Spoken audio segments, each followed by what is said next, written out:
آج سے پہلے ہم لوگوں نے سوشل میڈیا پہ ہی غنیت الطالبین کے بارے میں پڑھا تھا, سنا تھا اور دیکھی تھی کہ جو تصویریں ابھی سوشل میڈیا پہ ملتی ہیں.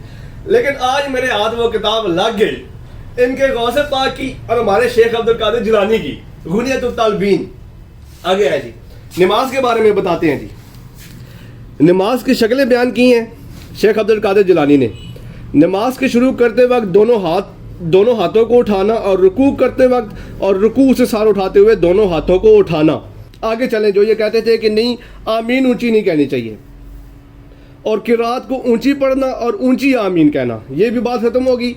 اور پھر انگلیاں وہ کہتے تھے جی ہاتھ سیدھے رکھیں, سیدھے ہاتھ نہ ہو تو نماز قبول نہیں ہوتی. ٹھہرو, رکو ذرا. اٹھے کا درمیانی انگلی کے ساتھ ہلکا بنانا, یعنی یہ پوزیشن رکھنا.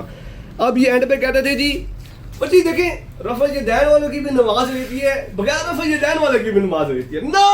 نہ آگے آؤ. اگر کوئی شرط عذر کے صبح ترک کر دے گا تو اس کی نماز نہیں ہوگی. لو سامو اوے اپنے دی تے منو, ساڑی نہیں منتے ہوتے. یہ دیکھو ابھی یہ مجھے کوئی نہ کہے او جی وہ حنبلی تھے وہ حنفی نہیں تھے. اوے تسی کھا دے ہو نا, ان کے نام پہ چندے کھا رہے ہو, ان کے نام پہ یاریاں کھا رہے ہو, تو نماز ان کے طریقے سے کیوں نہیں پڑھتے ہو؟